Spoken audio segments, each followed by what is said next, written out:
नमस्कार साथियों, पॉलिटेक्निक पाठशाला में आप सभी का स्वागत है।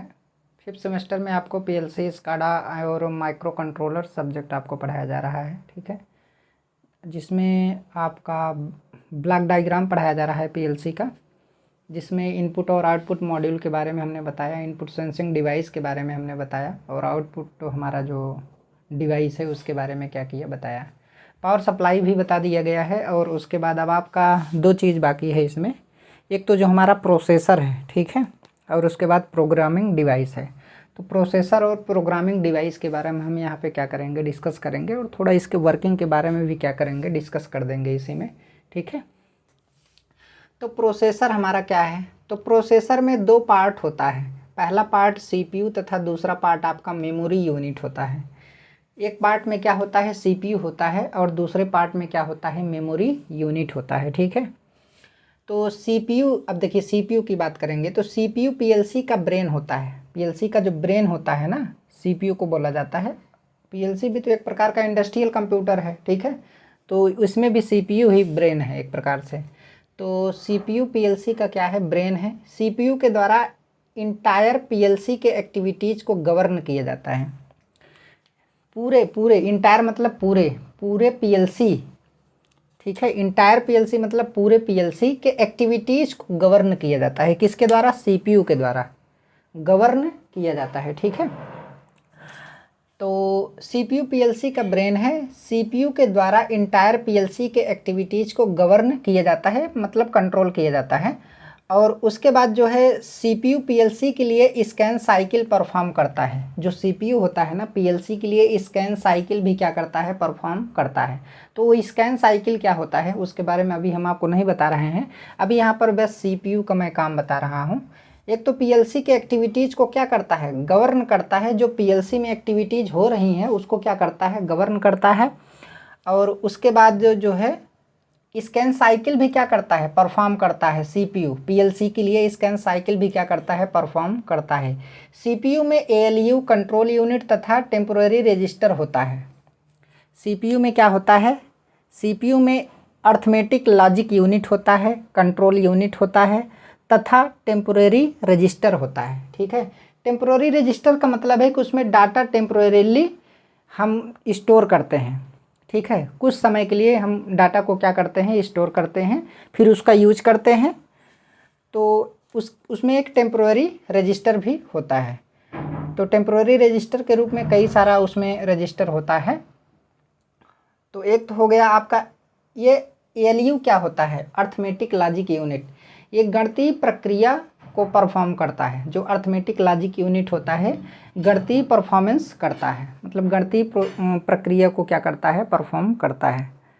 तो जैसे आपका मैथमेटिकल में आपका जोड़ हो गया, घटाना हो गया, गुणा हो गया, भाग हो गया, लाख से रिलेटेड जो भी है वो एएलयू से परफॉर्म होता है, ठीक है। और मेमोरी यूनिट में दो मेमोरी होती है। मेमोरी यूनिट में दो मेमोरी होती है। मेमोरी किससे बना होता है, मेमोरी जो है आपका फ्लिप फ्लॉप से मिल करके बना होता है। कई सारे फ्लिप फ्लॉप को मिला करके एक मेमोरी का निर्माण किया जाता है, जो कई सारे बिट डाटा को क्या करता है, स्टोर करता है, ठीक है। तो मेमोरी यूनिट में दो मेमोरी होती है, डाटा मेमोरी तथा प्रोग्राम मेमोरी। एक मेमोरी में डाटा स्टोर होता है और दूसरे में क्या होता है, प्रोग्राम स्टोर होता है। तो ये डाटा मेमोरी में डाटा स्टोर होगा, अब प्रोग्राम मेमोरी में प्रोग्राम स्टोर होता है। तो दो मेमोरी में दो यूनिट होता है, एक डाटा मेमोरी और एक प्रोग्राम मेमोरी, ठीक है। डाटा मेमोरी में इनपुट सेक्शन तथा आउटपुट सेक्शन होता है। डाटा मेमोरी में क्या होता है, इनपुट सेक्शन और आउटपुट सेक्शन। देखिए सीपीयू का तो हो गया, अब मेमोरी की बात करें तो मेमोरी में क्या होता है, एक प्रोग्राम मेमोरी होता है और एक डाटा मेमोरी होता है। तो इसमें तो प्रोग्राम स्टोर होता है और इसमें डाटा स्टोर होता है। अब डाटा मेमोरी में दो सेक्शन होता है, एक इनपुट सेक्शन और एक क्या होता है, आउटपुट सेक्शन। हालांकि इसमें जगह नहीं है तो मैं उसको नहीं बना रहा हूँ, आप बस समझिए। इसमें क्या होता है, एक इनपुट सेक्शन होता है और एक क्या होता है, आउटपुट सेक्शन होता है। मेमोरी का काम होता है स्टोर करने का, ठीक है। तो प्रोग्राम मेमोरी कौन सी मेमोरी होती है, जो प्रोग्राम मेमोरी होती है ना, रोम होती है। मैं यहाँ पे आपको बताना चाहूँगा, एक मिनट थोड़ा वेट कर लीजिए।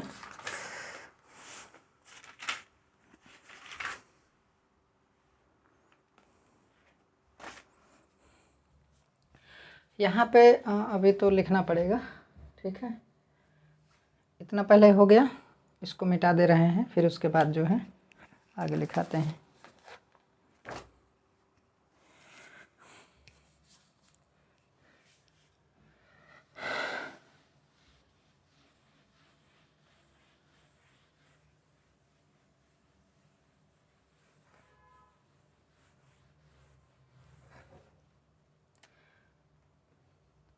कि जो डाटा मेमोरी होता है, डाटा मेमोरी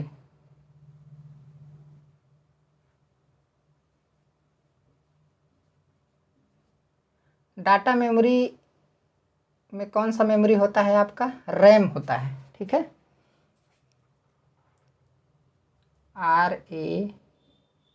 RAM, रैम को जा कर के पढ़ लीजिएगा, रैंडम एक्सेस मेमोरी होता है। अब रैम कई टाइप के होते हैं, ठीक है। एक एस रैम होता है, एक डी रैम होता है। तो वो तमाम सारी चीज़ें आपको पढ़नी है, आप अपने से पढ़ सकते हैं। जो लोग कंप्यूटर पढ़े होंगे वो जानते होंगे रैम और रोम के बारे में, ठीक है। तो रैंडम एक्सेस मेमोरी, ठीक है। और उसके बाद जो है, देखिए इसके बारे में भी आगे आपको बताया जाएगा बहुत अच्छे तरीके से। अभी केवल मतलब कई सारे कंपोनेंट हैं, तो उसके बारे में हम लोग डिस्कस कर रहे हैं। रैंडम एक्सेस मेमोरी, और उसके बाद आपका क्या है? Program memory. प्रोग्राम मेमोरी, तो प्रोग्राम मेमोरी के रूप में ROM मतलब रोम, रीड ओनली मेमोरी, केवल रीड किया जा सकता है इसमें से, ठीक है। इसमें से क्या किया जा सकता है? रीड किया जा सकता है।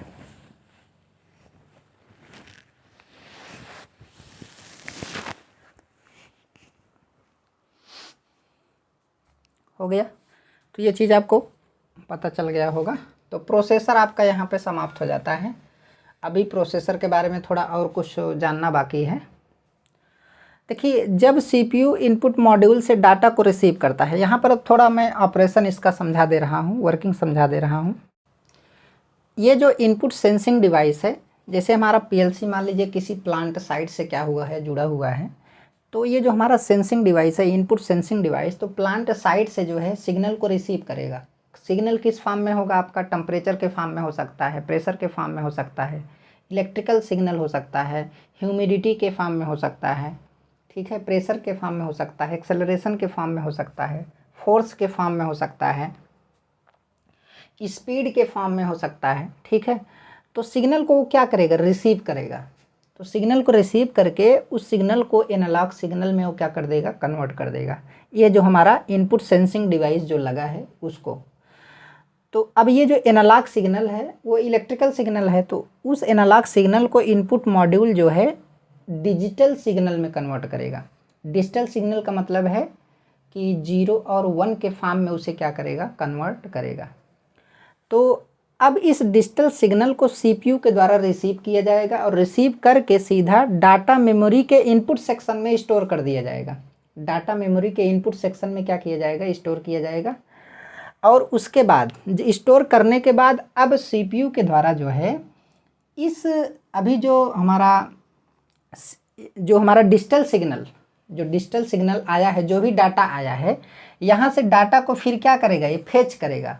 और ये जो हमारा प्रोग्राम मेमोरी है, इसमें प्रोग्राम स्टोर्ड है। इसमें क्या है? प्रोग्राम स्टोर्ड है पहले से, ठीक है।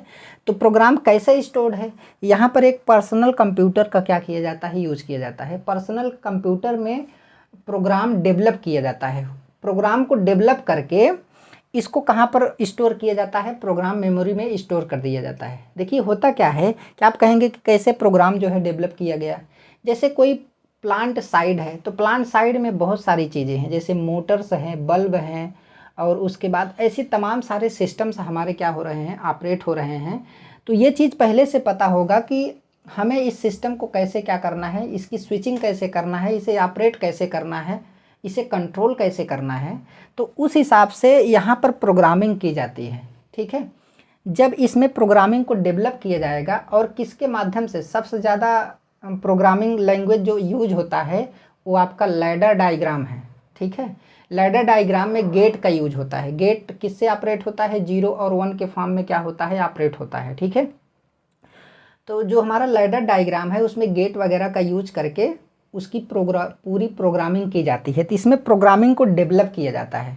अब कैसे डेवलप किया जाता है वो चीज़ मैं भी आपको आगे बताऊंगा अच्छे तरीके से, तो कॉन्सेप्ट और ज़्यादा क्लियर हो जाएगा। तो प्रोग्राम को डेवलप करके इस पर्सनल कंप्यूटर, एक प्रकार का पीसी होता है, जो प्रोग्रामिंग डिवाइस होती है ना, एक प्रकार की पीसी होती है। तो प्रोग्राम को डेवलप करके किस में स्टोर किया जाता है? प्रोग्राम मेमोरी में क्या कर दिया जाता है? स्टोर कर दिया जाता है। तो अब सीपीयू के द्वारा जो भी डाटा इस इनपुट सेक्शन में स्टोर है, इसको स्टोर करने के बाद इसे क्या करता है? फेच करता है। और उसके बाद जो है प्रोग्राम मेमोरी से एक इंस्ट्रक्शन क्या करेगा? फेच करेगा। समझ में आया? जो और इन दोनों को क्या करेगा? इन दोनों को प्रोसेस करेगा। इन दोनों को क्या करेगा? प्रोसेस। इधर से जो डाटा इसमें स्टोर था इसके इनपुट सेक्शन में, उसको भी फेच करेगा। पहले स्टोर करेगा फिर फेच करेगा, इसको फेच करेगा और यहाँ से एक इंस्ट्रक्शन क्या करेगा? फेच करेगा। ठीक है, उस इंस्ट्रक्शन को फेच करेगा, उसके बाद उसे क्या करेगा? प्रोसेस करेगा। फिर प्रोसेस करेगा तो फिर आउटपुट जनरेट होगा। क्या होगा? आउटपुट जनरेट होगा। तो आउटपुट जब जनरेट होगा ना, तो उस आउटपुट को डाटा मेमोरी के आउटपुट सेक्शन में स्टोर किया जाता है। आउटपुट सेक्शन में क्या किया जाता है? स्टोर किया जाता है। और आउटपुट सेक्शन में जब स्टोर कर दिया जाता है तो उसके बाद फिर जो है उसे सीपीयू खींचकर आउटपुट मॉड्यूल को दे देता है। तो आउटपुट मॉड्यूल, अब देखिए जो यहाँ पर जो भी डाटा हमारा स्टोर है आउटपुट सेक्शन में, ठीक है, वो भी तो डिजिटल फॉर्म में ही होगा। 0 और 1 के फॉर्म में डाटा हमारा क्या होगा? स्टोर होगा। तो ये जो आउटपुट मॉड्यूल है ना, जब सीपीयू इसे फेच करके आउटपुट मॉड्यूल को डाटा को देगा तो वो इसे किस में कन्वर्ट कर देगा? डिजिटल सिग्नल को एनालॉग सिग्नल में कन्वर्ट कर देगा। और वो एनालॉग सिग्नल एक प्रकार का इलेक्ट्रिकल सिग्नल है, जिससे आपका एक्चुएटर ऑपरेट हो सकता है, मोटर्स ऑपरेट हो सकती हैं, बल्ब्स ऑपरेट हो सकते हैं। ऐसे बहुत सारे आउटपुट डिवाइसेस हैं जो क्या हो सकती हैं? ऑपरेट हो सकती हैं और कंट्रोल हो सकती हैं। ठीक है, तो अब ये सारी डिवाइसेस तो हमारी प्लांट फील्ड में ही लगा है। प्लांट फील्ड से ही सिग्नल को रिसीव करेगा और प्लांट फील्ड के सिस्टम को ही कंट्रोल करेगा। समझ में आया? जैसे मान लीजिए ये हमारा क्या कहते हैं? पीएलसी है। ये हमारा क्या है? पीएलसी है। अब ये पीएलसी जो है यहाँ, ये हमारा क्या है? प्लांट है। ये हमारा क्या है? प्लांट है। ठीक है, अब इधर से सिग्नल को क्या करेगा? रिसीव करेगा और इधर से कंट्रोल सिग्नल क्या करेगा? प्रोवाइड करेगा। ठीक है, इसी प्लांट से। तो इसके लिए हम क्या लगाते हैं? आपका इनपुट सेंसिंग डिवाइस लगाते हैं। इनपुट सेंसिंग डिवाइस लगाते हैं। फिर यहाँ पर इनपुट मॉड्यूल लगेगा, इनपुट मॉड्यूल लगेगा। ठीक है, फिर यहाँ पर आपका क्या लगेगा? आउटपुट मॉड्यूल लगेगा, आउटपुट मॉड्यूल लगेगा। फिर यहाँ पर क्या लगेगा? आउटपुट डिवाइस लगेगा। अब आउटपुट डिवाइस कहाँ पर होगा? यहाँ प्लांट में होगा। यहाँ पे कहाँ से होगा? प्लांट में। ये हमारा, यही हमारा क्या है? आउटपुट डिवाइस हो गया। तो इसी डिवाइस में जो भी पैरामीटर चेंजेज होते हैं, तो यहाँ से सिग्नल को क्या करता है? रिसीव करता है, फिर इनपुट मॉड्यूल को देता है, फिर पीएलसी के पास जाता है, प्रोसेस होता है, फिर आउटपुट जनरेट होता है, फिर वही सिस्टम क्या होता है? कंट्रोल्ड होता है, अगर उसमें कोई पैरामीटर क्या होता है? चेंज होता है तो। ठीक है, तो एक बात आपको समझ में आ गई होगी कि ये जो हमारे सेंसर्स हैं, इनपुट में जो सेंसिंग डिवाइस लगी है, वो क्या करेगा? प्लांट साइड से सिग्नल को रिसीव करके उसे एनालॉग सिग्नल में कन्वर्ट करेगा और इनपुट मॉड्यूल एनालॉग सिग्नल को डिजिटल सिग्नल में कन्वर्ट करेगा, 0 और 1 के फॉर्म में कन्वर्ट करेगा और सीपीयू उसको रिसीव करेगा। रिसीव करके उस डाटा को इनपुट सेक्शन में स्टोर कर देगा। स्टोर करने के बाद जो है उस डाटा को फिर फेच करता है। फेच कर मतलब खींचना एक प्रकार से। और उसके बाद जो है यहाँ पर जो प्रोग्राम मेमोरी में हमारा प्रोग्राम स्टोर है, तो वहाँ से एक इंस्ट्रक्शन को क्या करेगा? वो फेच करेगा। वो एक इंस्ट्रक्शन को क्या करेगा? फेच करेगा, फिर उसे प्रोसेस करेगा, या फिर आप कह सकते हैं कि एग्जीक्यूट करेगा। एग्जीक्यूट करेगा, फिर उसके बाद आउटपुट जनरेट होगा। तो आउटपुट जनरेट होगा तो वो डाटा हमारा डाटा मेमोरी के आउटपुट सेक्शन में स्टोर होगा और फिर उसे फेच करेगा। फिर फेच करके वो क्या करेगा? आउटपुट मॉड्यूल को देगा। ये तो डिजिटल फॉर्म में होता है, तो आउटपुट मॉड्यूल उसे एनालॉग फॉर्म में कन्वर्ट कर देता है और एनालॉग सिग्नल से जो है हमारा आपका तमाम सारे आउटपुट डिवाइस क्या होंगी? ऑपरेट होंगी और कंट्रोल्ड होंगे। ठीक है, ऑटोमेटिक। तो ये चीज़ है, वही चीज़ यहाँ पर लिखा गया है कि जब सीपीयू इनपुट मॉड्यूल से डाटा रिसीव करता है, जब सीपीयू इनपुट मॉड्यूल से डाटा रिसीव करता है तो उसे डाटा मेमोरी के इनपुट सेक्शन में क्या करता है, स्टोर करता है। अब प्रोग्राम मेमोरी से एक इंस्ट्रक्शन को फेच करता है। अब प्रोग्राम मेमोरी से एक इंस्ट्रक्शन को क्या करता है, फेच करता है, तथा एक इनपुट को भी फेच करता है। देखिए, प्रोग्राम मेमोरी से एक इंस्ट्रक्शन को फेच करेगा और एक इनपुट को भी क्या करेगा, वो फेच करेगा। एक इनपुट को भी फेच करता है और इसे एग्जीक्यूट करता है, इसे एग्जीक्यूट करता है। जो आउटपुट जनरेट होता है इसे एग्जीक्यूट करता है, फिर जो आउटपुट जनरेट होता है उसे डाटा मेमोरी के आउटपुट सेक्शन में स्टोर करता है। डाटा मेमोरी के आउटपुट सेक्शन में क्या करता है, स्टोर करता है। अब डाटा मेमोरी के आउटपुट सेक्शन से जनरेटेड आउटपुट को फेच करता है और उसे आउटपुट मॉड्यूल को दे देता है। और जब आउटपुट मॉड्यूल को दे देगा तो आउटपुट मॉड्यूल उसे एनालॉग में कन्वर्ट करके आउटपुट डिवाइस को दे देता है, उसे आउटपुट मॉड्यूल को दे देता है। अब आपको पता है कि आउटपुट मॉड्यूल को दे देगा तो आउटपुट मॉड्यूल क्या करेगा, डिजिटल को एनालॉग में कन्वर्ट करके आउटपुट डिवाइस को क्या करता है, ऑपरेट और कंट्रोल करता है। ठीक है, तो यहाँ पर मैं लिख दे रहा हूँ, और आउटपुट मॉड्यूल इस डिजिटल सिग्नल को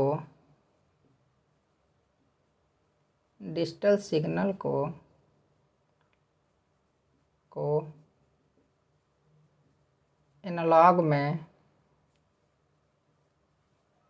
कन्वर्ट कर देता है।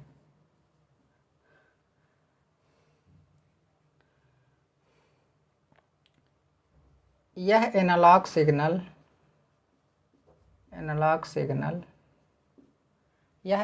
सिग्नल आउटपुट डिवाइस को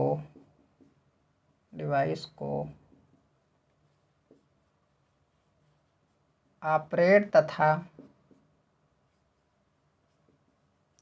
कंट्रोल करते हैं। ठीक है, आपको पता है कि पीएलसी सीक्वेंस में भी क्या करता है, वर्क करता है, सीक्वेंशियल वर्क करता है। ठीक है, जैसे जो हमारा पर्सनल कंप्यूटर होता है एक साथ कई वर्क कर सकता है, तो ये सीक्वेंस में भी वर्क कर सकता है। ठीक है, तो ये हो गया, ये प्रोग्रामिंग डिवाइस हो गया। अब आपको पता चल गया होगा। ठीक है, इसमें ज़्यादा कुछ समझाने की ज़रूरत नहीं है। अभी तो यहाँ पर ये शुरुआत हो रहा है ना, फिर जब आपको लैडर डायग्राम आपको पढ़ाएंगे तो वहाँ पर बहुत अच्छे तरीके से और अच्छे तरीके से ये सारी चीज़ें आपको समझ में आएंगी। ठीक है, ये आपका अभी प्रोग्रामिंग डिवाइस आपका बाकी है। यहाँ पर एक चीज़ ध्यान देना है कि ये जो डाटा है हमारा, ये तो डाटा मेमोरी है, ये हमारा क्या है, डाटा मेमोरी। ठीक है, तो इसमें एक आपका इनपुट सेक्शन होता है,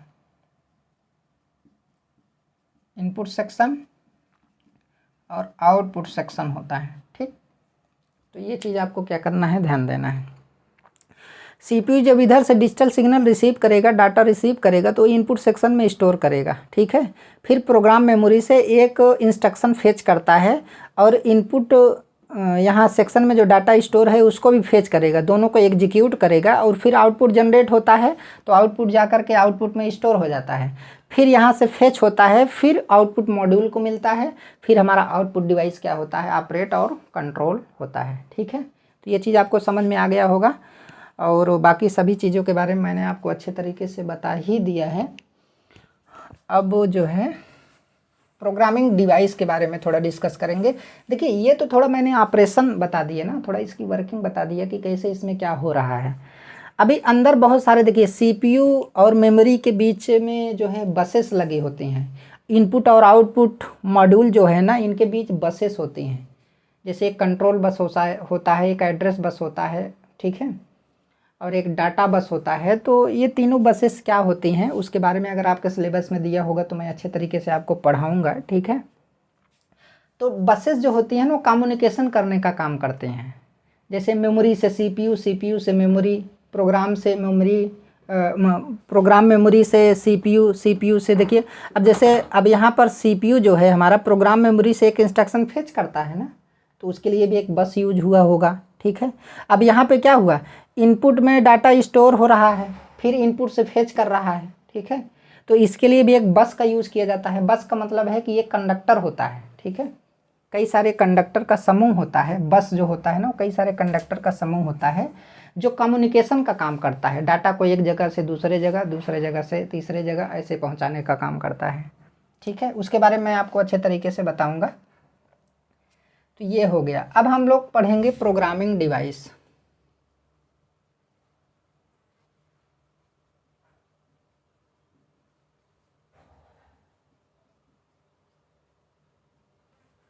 प्रोग्रामिंग डिवाइस यह एक प्रकार का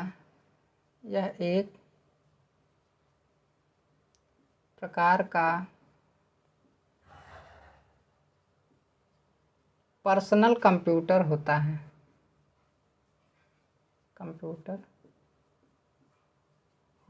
ठीक है, यह एक प्रकार का पर्सनल कंप्यूटर होता है।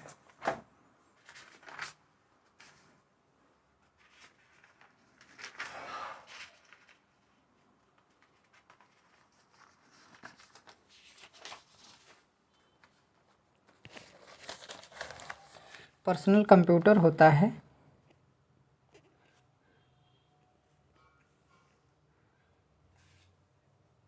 प्रोग्रामिंग डिवाइस का यूज, भाई मतलब पर्सनल कंप्यूटर होता है तो इसका यूज, ठीक है, programming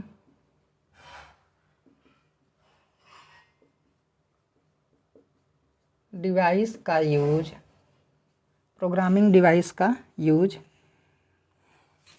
required programme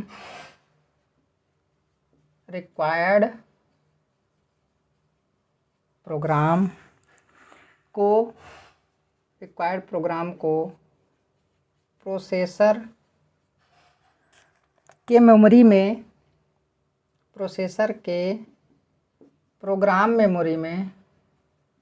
program memory में स्टोर करने के लिए होता है।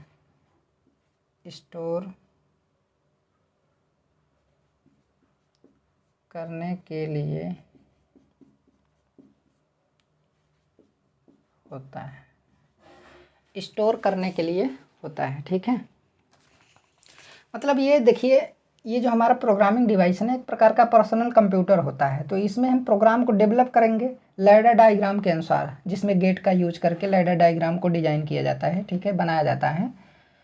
तो यहाँ पर क्या किया जाएगा, प्रोग्राम को डेवलप किया जाएगा और प्रोग्राम को इसी प्रोग्राम मेमोरी में क्या कर दिया जाता है, स्टोर कर दिया जाता है। ठीक है, तो वो चीज़ पहले यहाँ पर क्या किया गया है, लिखा गया है।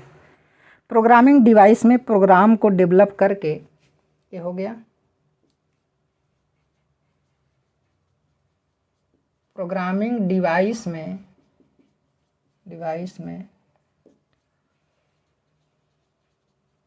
प्रोग्राम को डेवलप करके पीएलसी के मेमोरी यूनिट में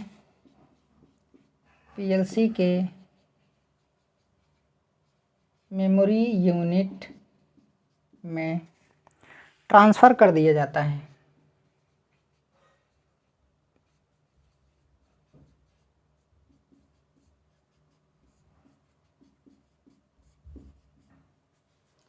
मेमोरी यूनिट में क्या कर दिया जाता है, ट्रांसफ़र। आपको पता होगा कि इसमें प्रोग्राम को डेवलप करने के लिए ये मेमोरी यूनिट है, तो इसी में क्या किया जा रहा है, ट्रांसफ़र किया जा रहा है। ठीक है, ये हो गया।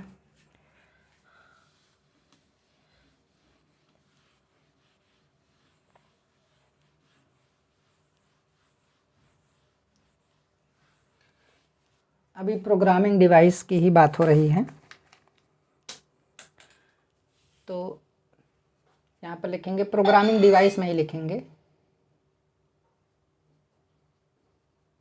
मेमोरी यूनिट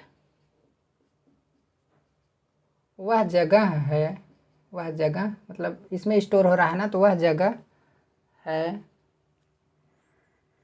जहाँ प्रोग्राम स्टोर किया जाता है, जहाँ प्रोग्राम स्टोर किया जाता है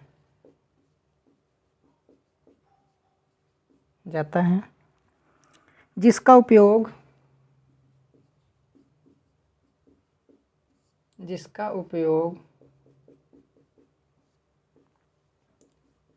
माइक्रोप्रोसेसर द्वारा किए जाने वाले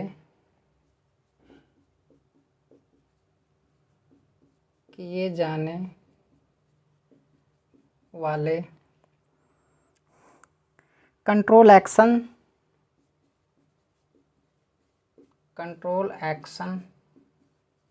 एक्शंस के लिए किया जाता है,